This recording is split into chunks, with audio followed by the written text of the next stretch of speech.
Assalamualaikum warahmatullahi wabarakatuh. Yang saya hormati Bapak Anggoro Ari Nur Cahyo selaku dosen pengampu dari mata kuliah Praktikum Pemrograman Basis Data, dan yang saya banggakan para asisten lab dari mata kuliah Praktikum Pemrograman Basis Data.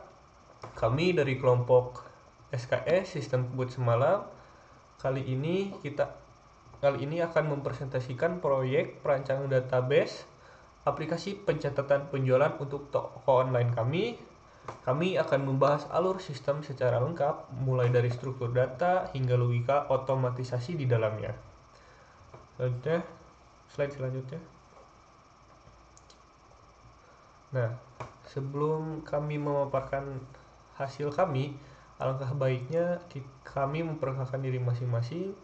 Mulai dari saya sendiri, perkenalkan, nama saya M. Alifo JJR, yang bertugas sebagai data kolektor sekaligus moderator pada presentasi kali ini. Untuk rekan-rekan saya, silahkan memperkenalkan diri masing-masing. Baik, perkenalkan nama saya Almira Alivia Sparia Putri dengan NPM 2430400097. Di sini saya diamanahi sebagai ketua kelompok dan juga sebagai programmer kedua. Baik, izin memperkenalkan diri. Nama saya Billy Wicaksono dengan NIM 2430490. Saya sebagai programmer 1. Izin memperkenalkan diri, nama saya Rizky Putra Prayoga dengan NPM 243040066. Saya sebagai database designer. Oke, slide selanjutnya. Nah, sebelum kita memaparkan hasil kami di sini akan membahas yang pertama latar belakang, kedua pembahasan ERD, ketiga pembahasan view, keempat pembahasan prosedur, kelima pembahasan trigger, dan yang terakhir kesimpulan. Oke, slide selanjutnya. Latar belakang pada studi kasus yang kami dapat adalah perkembangan bisnis digital, khususnya toko online, membutuhkan pengolahan data penjualan yang terstruktur. Pencatatan manual atau menggunakan spreadsheet berisiko menimbulkan kesalahan dan keterlambatan laporan. Oleh karena itu, diperlukan sistem basis data yang efektif dan terintegrasi. Oke, slide selanjutnya.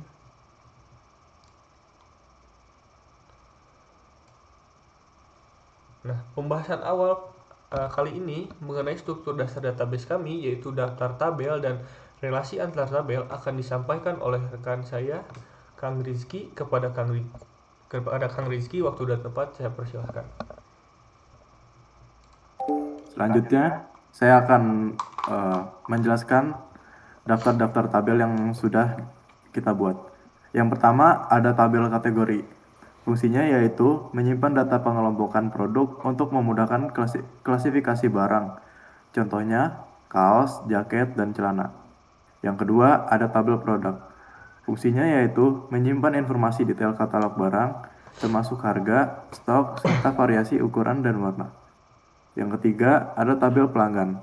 Fungsinya menyimpan data identitas pembeli sebagai basis data keanggotaan dan keperluan komunikasi transaksi.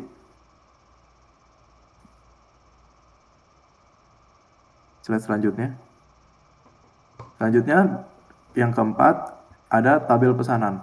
Fungsinya yaitu mencatat transaksi utama yang dilakukan pelanggan, termasuk tanggal, belanja, dan total nominal bayar. Yang kelima, ada tabel detail pesanan. Fungsinya yaitu mencatat rincian item atau barang apa saja yang dibeli dalam satu nomor pesanan tertentu. Yang keenam, ada tabel pembayaran. Fungsinya yaitu mengelola informasi finansial, mencakup metode pembayaran yang digunakan dan status verifikasi dana. Selanjutnya, yang ketujuh ada tabel pengiriman. Fungsinya yaitu menyimpan data logistik, alamat, tujuan, biaya ongkir, serta pelacakan nomor resi kurir.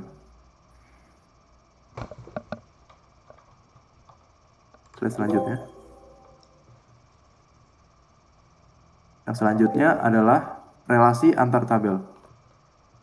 Yang pertama, ada tabel kategori berelasi dengan tabel produk. Relasinya yaitu one to many, yaitu satu kategori dapat memiliki banyak produk, sedangkan satu produk hanya berada dalam satu kategori. Yang kedua, tabel pelanggan berelasi dengan tabel pesanan. Relasinya adalah one to many, yaitu satu pelanggan dapat membuat banyak pesanan, sedangkan satu pesanan hanya dimiliki oleh satu pelanggan. Yang ketiga, ada tabel pesanan berelasi dengan tabel detail pesanan. Relasinya adalah one to many, yaitu satu pesanan dapat berisi banyak detail pesanan yang merepresentasikan item produk yang dibeli. Yang keempat, ada tabel produk berelasi dengan tabel detail pesanan. Relasinya one to many, yaitu satu produk dapat muncul di banyak detail pesanan pada pesanan yang berbeda. Yang kelima, ada tabel pesanan berelasi dengan tabel pembayaran. Relasinya one to one, yaitu setiap pesanan memiliki satu data pembayaran yang mencatat metode dan status pembayaran. Yang keenam, tabel pesanan berelasi dengan tabel pengiriman. Relasinya one to one. Setiap pesanan memiliki satu data pengiriman yang mencatat jasa kurir, ongkos kirim, dan status pengiriman. Terima kasih, saya kembalikan kepada moderator. Oke, terima kasih Kang Rizky atas pemaparannya.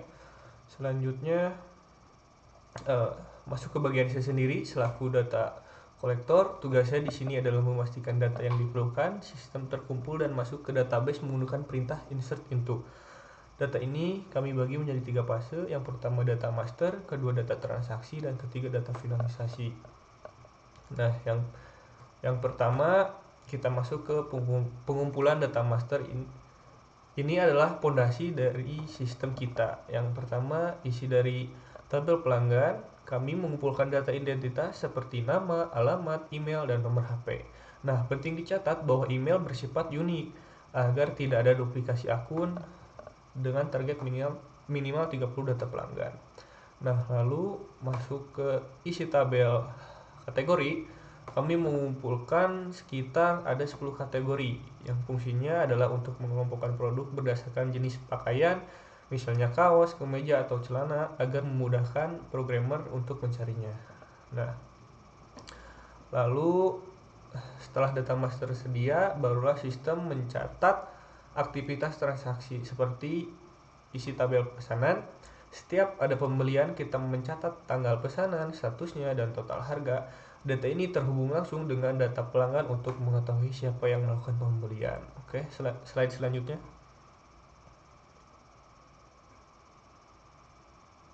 Oke, setelah tabel pesanan, kita masuk ke tabel detail pesanan. Tabel ini sangat krusial karena mencatat rincian item dalam setiap pesanan, termasuk jumlah dan harga satuannya. Tabel ini berfungsi sebagai jembatan yang terhubung dengan data pesanan dan produk. Oke, terakhir pengumpulan data berfokus pada tahap penyelesaian atau closingan transaksi. Nah, ada tabel pengiriman. Ada tabel pembayaran. Kami mencatat metode pembayaran dan statusnya untuk memastikan proses keuangan tercatat dengan benar dan terhubung dengan tabel pesanan. Lalu ada isi tabel pengiriman. Data terakhir yang dikumpulkan adalah detail logistik, mencakup jasa kirim, ongkos kirim, dan nomor resi. Ini berfungsi untuk memantau proses pengiriman barang sampai ke tangan pelanggan. Nah, secara keseluruhan, proses pengumpulan data ini dirancang agar saling terhubung satu sama lain untuk menjaga konsistensi. Demikian penjelasan dari sisi data kolektor. Selanjutnya, data ini menjadi bahan utama yang akan ditampilkan dan diolah pada bagian selanjutnya. Setelah data terinput, bagaimana cara kita melihat laporan informasi tersebut secara praktis? Materi mengenai view akan dibawakan oleh rekan saya, Kang Billy. Kepada Kang Billy, waktu dan tempat saya persilahkan.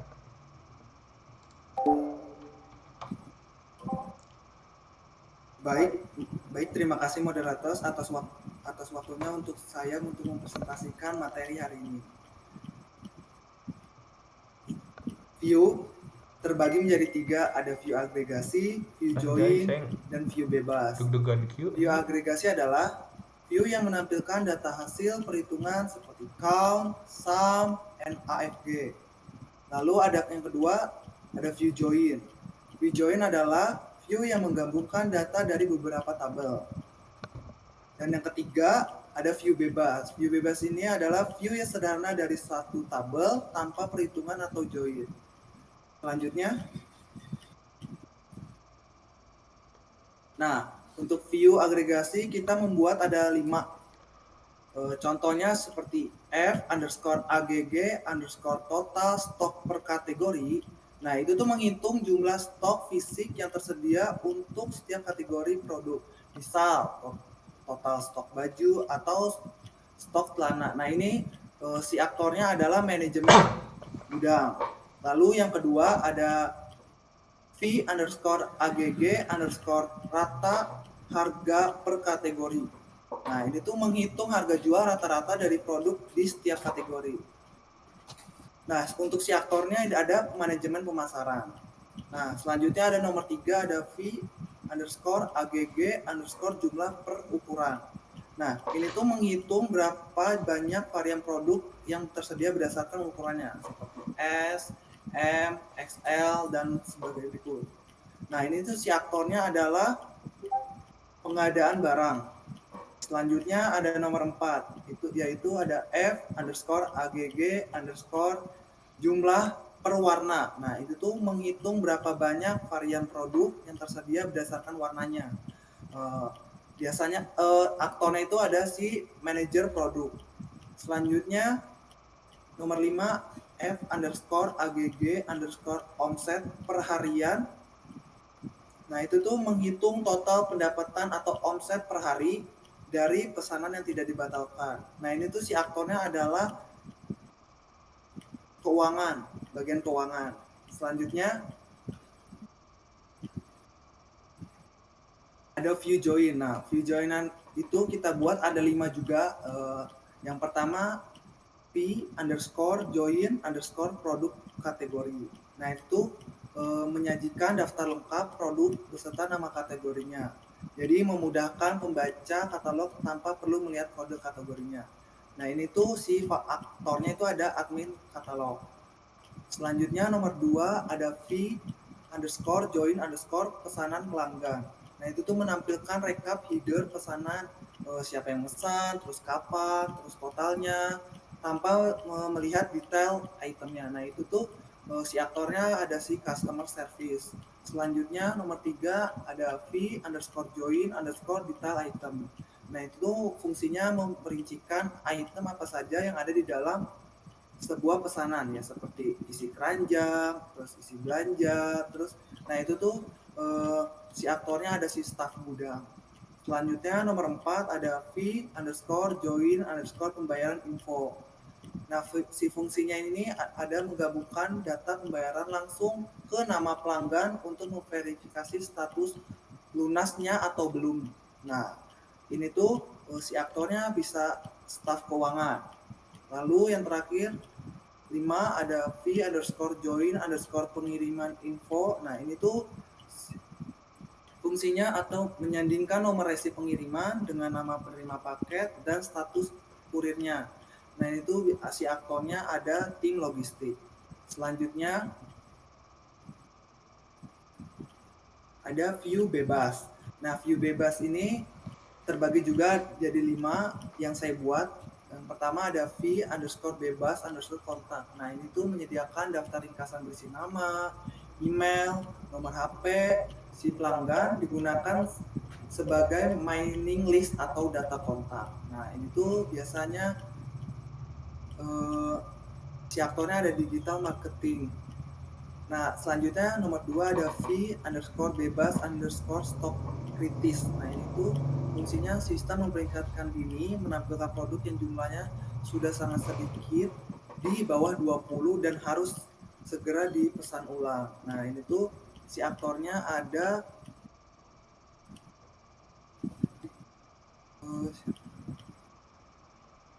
pergudangan.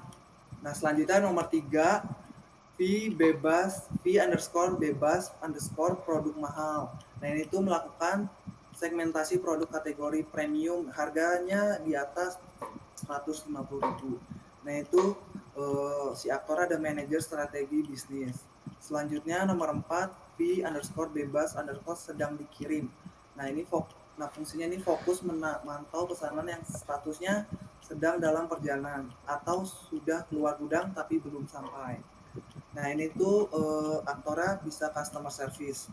Selanjutnya nomor 5 ada fee bebas underscore kurir JNE. Nah, ini tuh fungsinya menyaring pengiriman khusus untuk satu vendor ekspedisi saja, seperti yang di awal tadi JNE. Nah, ini tuh si aktornya ada admin logistik. Nah, sedikit just information aja, kalau yang fee bebas kontak itu mengaliaskan namanya dan bisa memanggil seperti itu. Mungkin sekian presentasi dari saya balikan ke moderator. Terima kasih Kang Willy sudah menjelaskan tentang materi view. Nah, sebagai pelengkap untuk meningkatkan efisiensi dan otomatisasi sistem kami, materi mengenai stored prosedur dan trigger akan disampaikan oleh rekan saya, Teh Almira. Untuk Teh Almira, waktu dan tempat saya persilahkan. Baik, terima kasih kepada moderator yang telah uh, yang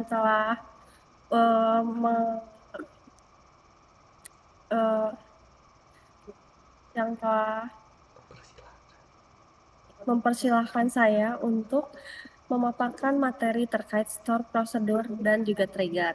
Nah, yang pertama kita akan masuk dulu ke store prosedur. Nah, store prosedur itu apa sih? Store prosedur itu merupakan sekumpulan perintah SQL yang disimpan di dalam database dan dapat dipanggil kembali untuk menjalankan proses tertentu secara otomatis. Nah, di sini kita punya 3 contoh untuk store prosedur. Yang pertama itu ada store prosedur insert product. Nah, store prosedur ini digunakan untuk menambahkan data produk baru ke dalam database. Nah, sistem akan memeriksa apakah kategori produk sudah tersedia atau belum. Lalu, jika kategori valid, maka data produk akan disimpan sehingga konsistensi data tetap terjaga. Oke, selanjutnya ada store prosedur insert pelanggan. Nah, untuk store prosedur ini digunakan untuk menyimpan data pelanggan baru. Nah, sistem itu akan melakukan pengecekan email terlebih dahulu untuk mencegah duplikasi data pelanggan. Oke, selanjutnya. Nah, selanjutnya itu ada store prosedur buat pesanan. Untuk store prosedur ini digunakan untuk membuat pesanan baru. Nah, sistem itu secara otomatis akan memberikan status awal pending agar proses pemesanan itu lebih terstruktur. Nah, baik, kita lanjut ke trigger. Nah, trigger itu apa sih? Trigger itu adalah perintah SQL yang dijalankan secara otomatis oleh sistem ketika terjadi suatu aksi tertentu pada tabel, seperti penambahan data. Nah, di sini kita punya 2 contoh untuk trigger. Yang pertama itu ada trigger cek stok produk. Nah, trigger ini tuh berfungsi untuk memastikan bahwa jumlah data produk yang dipesan tidak melebihi stok yang tersedia. Nah, jadi kalau misalnya stok tidak mencukupi, sistem itu akan menolak transaksi. Lalu, yang selanjutnya itu ada trigger kurangi stok produk. Nah, kalau trigger ini itu dijalankan setelah pesanan berhasil disimpan. Jadi sistem itu akan mengurangi stok produk secara otomatis sesuai jumlah yang dipesan.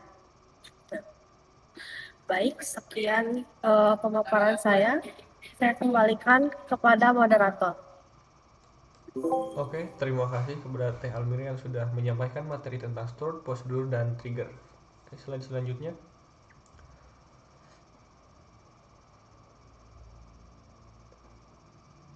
Nah, ini adalah kesimpulan dari studi kasus yang kami dapat. Basis data pada sistem toko baju online telah berhasil dirancang untuk mendukung pengelolaan data pelanggan, produk, dan transaksi secara terintegrasi. Penerapan store prosedur, trigger, dan view membantu meningkatkan efisiensi, konsistensi, serta kendala pengolahan data dalam sistem. Oke, slide selanjutnya. Nah, itulah seluruh pemaparan dari kelompok kami mengenai sistem database aplikasi pencatatan penjualan toko online yang telah kami rancang, mulai dari penyusunan tabel, pengisian data, hingga otomatisasi fungsi. Terima kasih atas perhatian dan diskusi hari ini. Kami harap presentasi ini memberikan manfaat bagi kita semua. Saya M. Alivo JJR, mewakili kelompok Sistem Kebut Semalam, pamit undur diri. Terima kasih.